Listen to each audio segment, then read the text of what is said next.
Captain விஜயகாந்தின் வாழ்க்கை வரலாற்றின் இரண்டாம் பகுதியில் விஜயகாந்தின் அரசியல் வாழ்க்கை குறித்து பார்ப்போம்.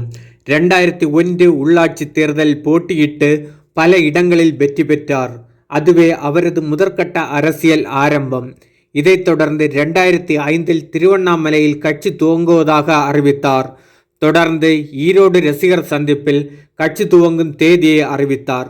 2005 செப்டம்பர் 14 மதுரை மாநாட்டில் புதிய கட்சியை அறிவித்தார். தேசிய முற்போக்கு திராவிட கழகம் ரசிகர் மன்ற கொடியை கட்சி கொடியாகவும் அறிவித்தார். தொடர்ந்து 2006 நடந்த சட்டமன்ற தேர்தலில் இரு பெரும் திராவிட கட்சிகளுக்கு எதிராக 234 தொகுதிகளிலும் தனித்து போட்டியிட்டார் கேப்டன். தேர்தல் முடிவின் போது 8.5% வாக்குகள் பெற்று தனிப்பெரும் கட்சியாக உருவெடுத்தது. அந்த நேரத்தில் கேப்டன் மட்டும் வெற்றி பெற்று சட்டமன்ற உறுப்பினர் ஆனார். 2009 நடைபெற்ற நாடாளுமன்ற தேர்தலின் போது பத்திரிகையாளர்கள் கூட்டணியா என கேள்வி எழுப்பினார்கள்.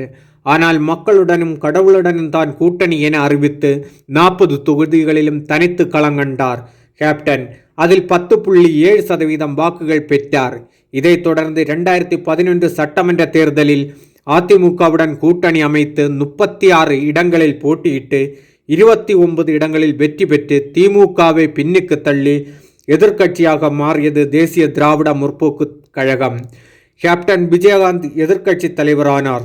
தொடர்ந்து 2016 மக்கள் நல கூட்டணி அமைத்து விடுதலை சிறுத்தைகள், வைகோ, கம்யூனிஸ்ட் கட்சிகள் இன்னும் பிற கட்சிகளுடன் விஜயகாந்த் தலைமையில் 234 தொகுதிகளிலும் களங்கண்டது. மிகவும் எதிர்பார்க்கப்பட்ட நிலையில் தேர்தல் முடிவு மக்கள் நல கூட்டணி மற்றும் விஜயகாந்துக்கு பேரதிர்ச்சியை தந்தது.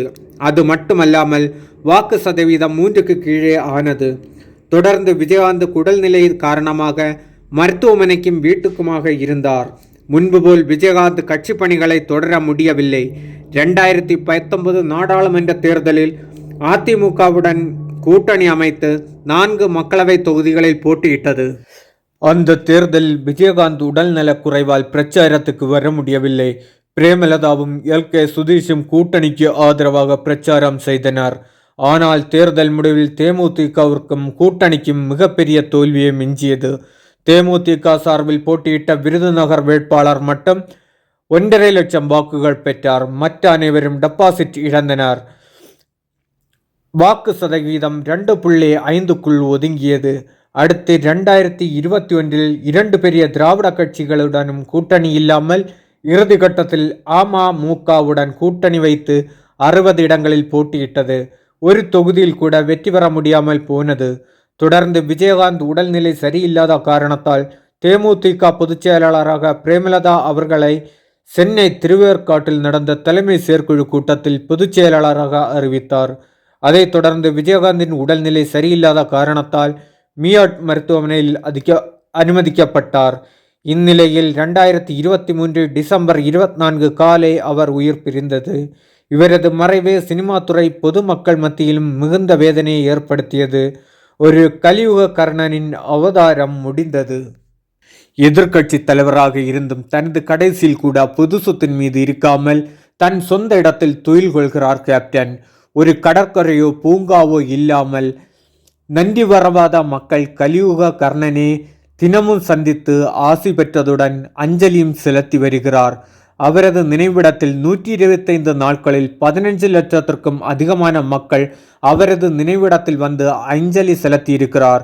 இதனால் கலியுக கர்ணனுக்கு லிங்கம் புக் ஆஃப் ரெக்கார்டில் இடமும் பெற்றிருக்கிறது. தொடர்ந்து கலியுக கர்ணனுக்கு பத்மபூஷன் விருது வழங்கப்பட்டது. இதை பிரேமலதா விஜயகாந்த் பெற்றுக்கொண்டார்.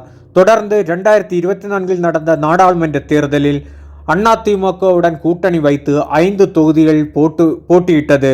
ஜூன் 4 பிறகு தெரியும் முடிவு எப்படி இருந்தாலும் விஜயராஜில் ஆரம்பித்து விஜயகாந்த், கருப்பு எம்ஜிஆர், புரட்சி கலைஞர், கேப்டன் என பல பெயர்களால் போற்றப்பட்டு தற்போது மக்கள் மனதில் கலியுக கர்ணனாக வாழ்ந்து வருகிறார் கேப்டன் விஜயகாந்த். தொடர்ந்து இணைந்திருங்கள். இரத்த சரித்திரம்.